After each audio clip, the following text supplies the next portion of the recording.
آج رمضان المبارک کا دوسرا روزہ ہے اور کلام مقدس قرآن مجید کے دوسرے پارے کا خلاصہ ہی بیان کیا جائے گا، اور خلاصے میں 5 باتوں کا ذکر ہوگا جو اللہ تعالیٰ نے دوسرے پارے میں ارشاد فرمائی ہیں۔ نمبر 1، اللہ تعالیٰ قرآن مجید میں فرماتے ہیں وَلَنَبْلُوَنَّكُمْ بِشَيْءٍ مِّنَ الْخَوْفِ وَالْجُوعِ وَنَقْصٍ مِّنَ الْأَمْوَالِ وَالْأَنفُسِ وَالثَّمَرَاتِ وَبَشِّرِ الصَّابِرِينَ۔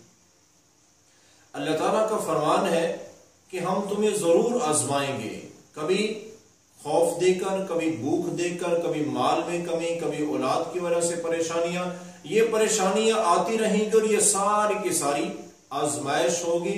وَبَشِّرِ الصَّابِرِينَ، جو بھی ان تمام آزمائشوں پر صبر کرتے ہوئے ان مصیبتوں کو جھیل لے گا تو ان کے لیے خوشخبری ہے ایسے صبر کرنے والوں کے لیے۔ تو بھائیو، زندگی جو ہے، نبی کائنات صلی اللہ علیہ وسلم نے اس بات کی بڑے آسان لفظوں میں وضاحت فرمائی۔ اللہ تعالیٰ صبر کرنے والوں کو بہت زیادہ اجر سے نوازتے ہیں۔ آپ نے فرمایا کہ لا یزال البلاء بالمؤمن والمؤمنہ، مومن مرد ہو یا مومن عورت ہو، اس کی زندگی میں آزمائشیں، مصیبتیں، پریشانیاں آتی رہتی ہیں۔ کئی دفعہ اپنی جان میں بندے کو پریشانیاں ہوتی ہیں، کسی نہ کسی بیماری میں بندہ مبتلا ہے۔ کئی دفعہ اولاد کی وجہ سے پریشانیاں، اولاد کی وجہ سے 2 طرح کی پریشانی ہوتی ہے۔ کبھی تو یہ پریشانی ہوتی ہے کہ اولاد ہی نہیں ہوتی، یہ بہت بڑی پریشانی ہے۔ اور کئی دفعہ اولاد تو ہوتی ہے، اولاد تو اللہ عطا فرما دیتے ہیں، لیکن اولاد کے نافرمان ہونے کی بہت بڑی پریشانی ہوتی ہے۔ تو اولاد کی وجہ سے پریشانی، اپنی جانی پریشانی، اور کئی دفعہ کاروبار میں پریشانی ہے۔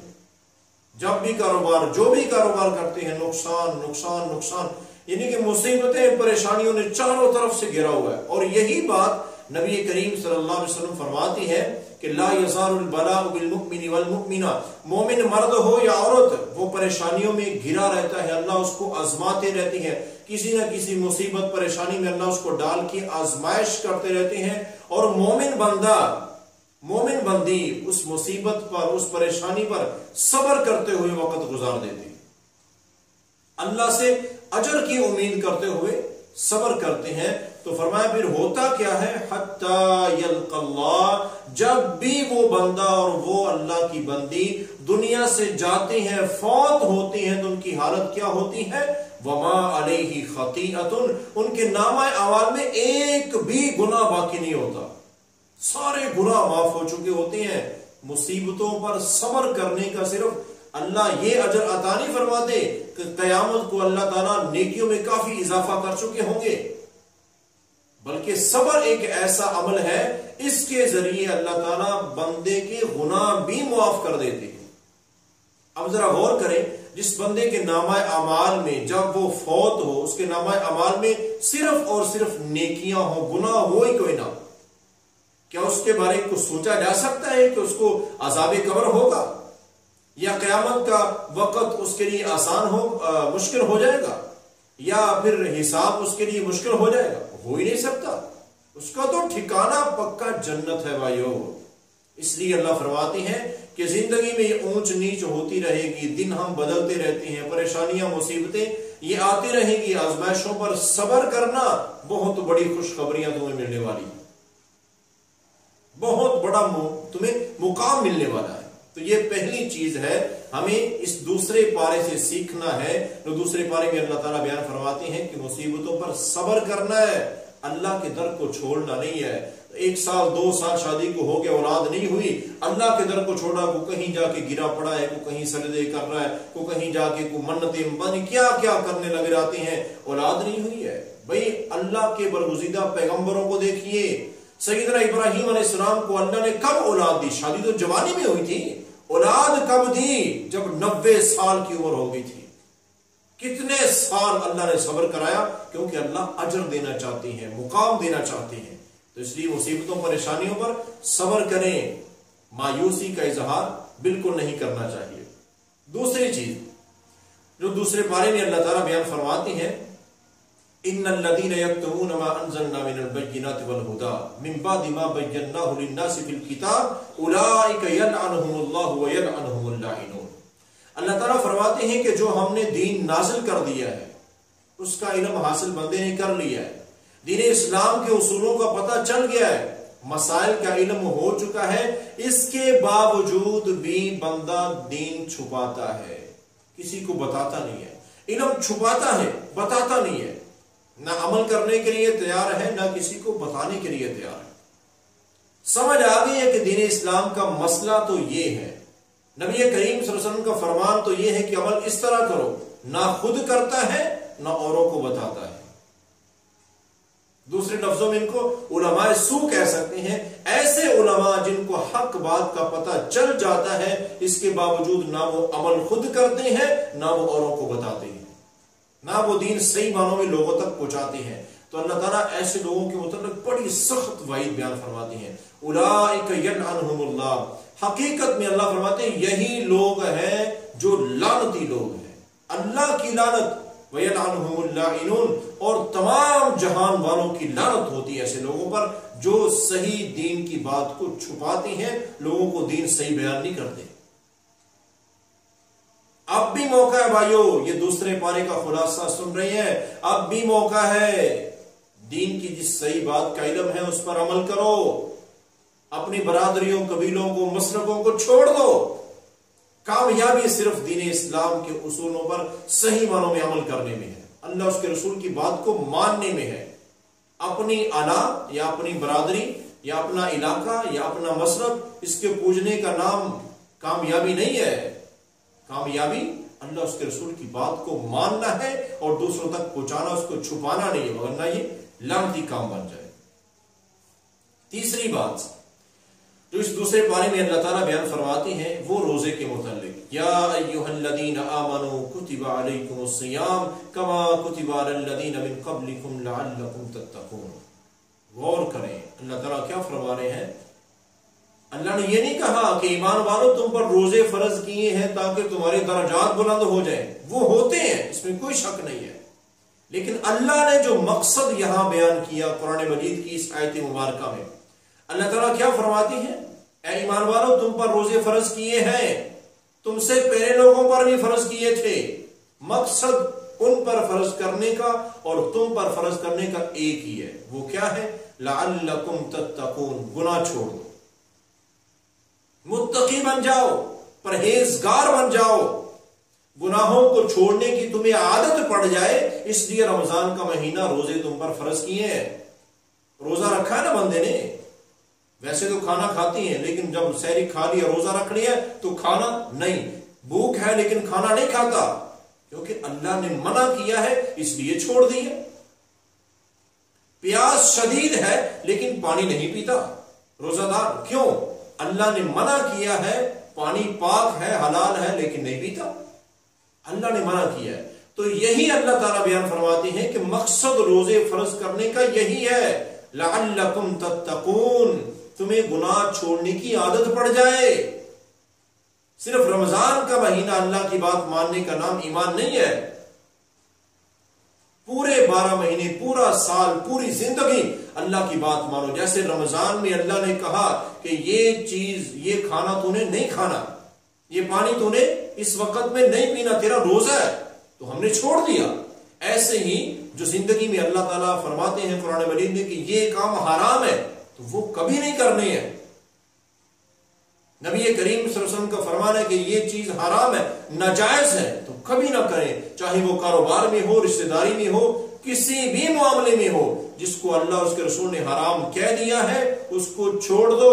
یہ چھوڑنے کی عادت ڈالنے کے لیے اللہ تعالیٰ نے رمضان کے روزے فرض کیے.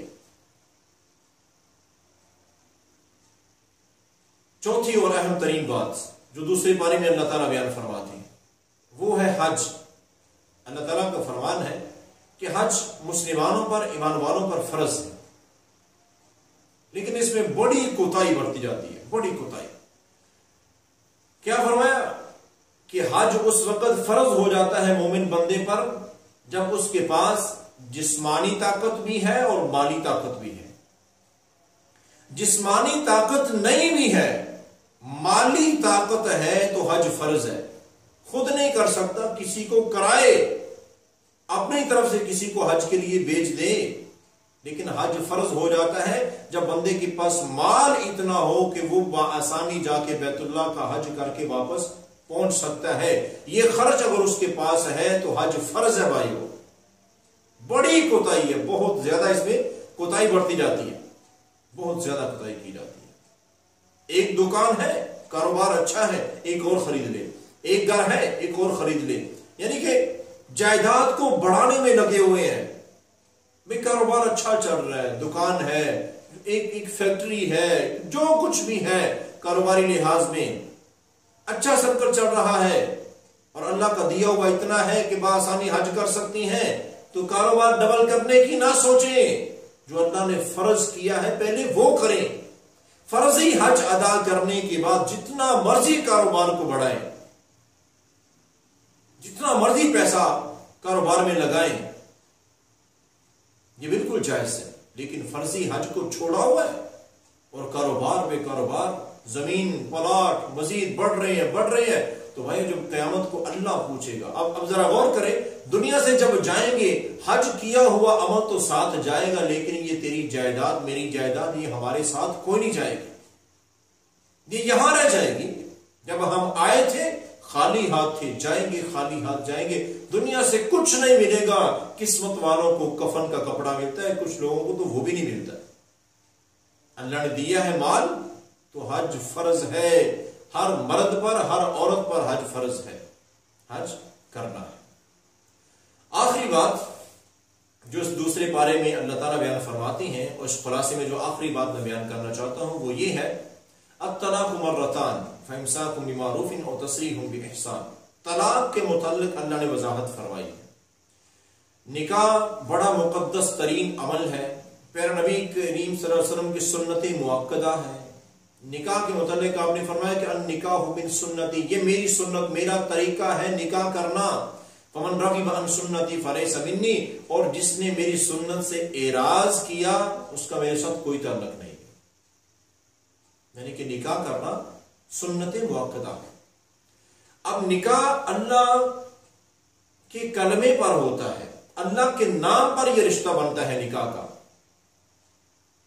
اور اس کو پھر جب کوئی توڑتا ہے طلاق کی صورت میں تو اللہ کو بڑا غصہ آتا ہے، بغیر کسی وجہ کے۔ شرعی عذر ہو تو الگ بات ہے، چھوٹی چھوٹی باتوں پر طلاق طلاق طلاق، یہ اللہ کو انتہائی ناپسندیدہ عمل ہے۔ اور ایک بات اور، یہ جو غصہ آیا، طلاق ہوتی ہے غصے میں، خوشی میں کس نے طلاق دی ہے؟ غصے میں طلاق ہوتی ہے۔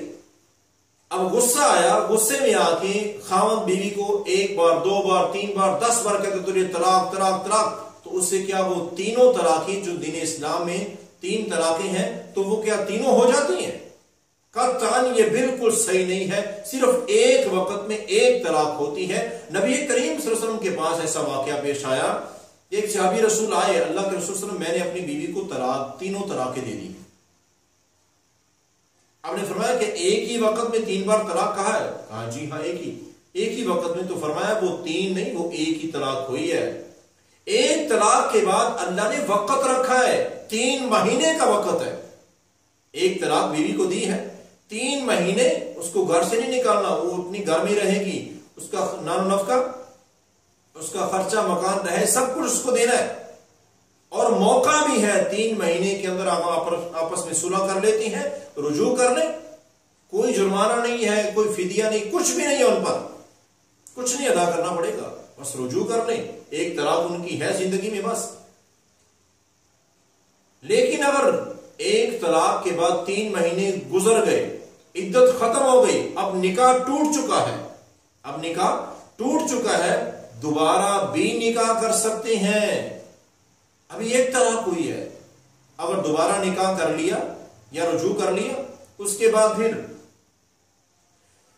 پھر کبھی موقع ایسا انبن ہوئی، دوسری طلاق ہو گئی، پھر بھائیو 3 مہینے ہیں، رجوع کر لے، کچھ نہیں ہوگا۔ اگر 3 مہینے کا وقت گزر چکا، جدائی ہو جائے گی، دوبارہ آپس میں صلح کر لیں، نکاح ہو جائے گا، کوئی حرج نہیں ہے۔ یہ کتنا آسان طریقہ ہے دین اسلام کا، اور ایک طرف ایسا غلط اور لعنتی کام لوگوں نے شروع کر دیا، اللہ معاف کرے۔ اب دین اسلام کا اصول کیا ہے کہ بندے نے بیوی کو، خاوند نے بیوی کو طلاق دی ہے تو طلاق کے بعد 3 مہینے کا وقت اس میں رجوع کر لے۔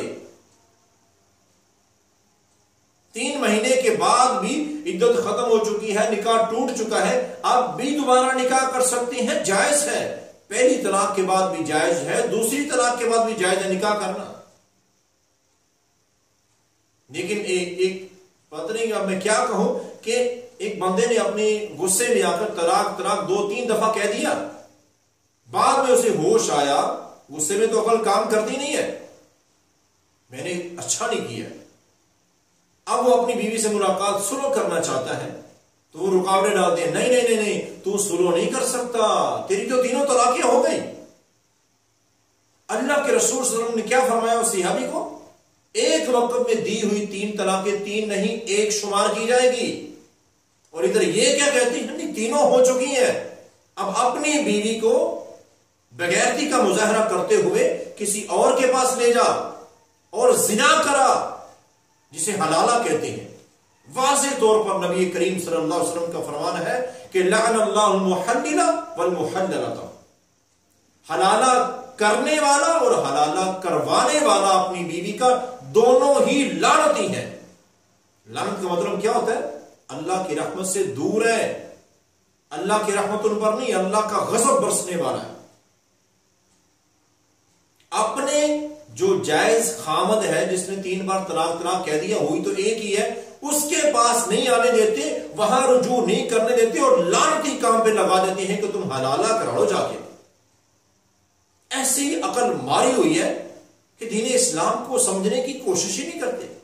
تو بھائیو، یہ دوسرے پارے کے خلاصے کی آخری بات کہہ رہا ہوں کہ طلاق کے متعلق سب سے پہلی بات تو یہ ہے اللہ سے ڈریں۔ طلاق کے معاملے تک وہاں تک نوبت پہنچنی نہیں چاہیے، اگر پہنچ گئی ہے تو 100 بار بھی کہہ دیں ایک وقت میں، وہ ایک ہی طلاق ہوگی۔ اس کے بعد 3 مہینے کا وقت ہوگا، 3 مہینے میں سلو کر لیں، کچھ نہیں ہوا ہے، کچھ نہیں بگڑا ہے۔ اس کے بعد پھر طلاق کبھی ہو گئی ہے، پھر 3 مہینے کا وقت ہوگا، سلو کر لیں، کچھ نہیں ہوا ہے۔ ہاں، اس کے بعد پھر کبھی نوبت آئی اور تیسری طلاق بھی ہو گئی تو اب نکاح جائز نہیں ہے۔ اب جائز طریقے سے بیوی کا نکاح اس عورت کا کہیں اور ہو جائے، خاوند کا کہیں اور ہو جائے، خاوند کی تو بات نہیں ہے، بیوی کا نکاح کہیں اور ہو جائے، وہاں سے اس کا اگلا خاوند دوسرا جو ہے وہ فوت ہو جائے، یا پھر وہاں سے کہیں کوئی ایسا سبب بنے، شرعی طور پر عذر ہو، وہاں سے طلاق ہو جائے، تو پھر یہ پہلے والے خاوند کے ساتھ اس کا نکاح ہو سکتا ہے، وگرنہ بالکل جائز نہیں ہے۔ اور یہ میں پھر کہہ رہا ہوں، ایک وقت میں طلاق 100 بار بھی کہہ دے تو وہ ایک ہوتی ہے، 2-3 نہیں ہوتی۔ حلالے کی لعنت کی طرف نہ جائیں، آپس میں سلو صفائی کر کے رجوع کریں، عدت ختم بھی ہو جائے تو نئے سرے سے نکاح کریں، لیکن حلالے والی لعنت کی طرف کبھی نہ جائیں۔ دین اسلام میں بالکل قطعاً یہ حرام ہے، ناجائز ہے اور لعنتی کام ہے۔ اللہ تعالیٰ سے دعا کرتا ہوں کہ اللہ تعالیٰ ہمیں اس دوسرے پارے کے خلاصے میں جو بیان کی گئی ہیں چیزیں، ان پر اللہ تعالیٰ ان اصولوں پر عمل کرتے ہوئے ان کے مطابق زندگی گزارنے کی توفیق عطا فرمائے۔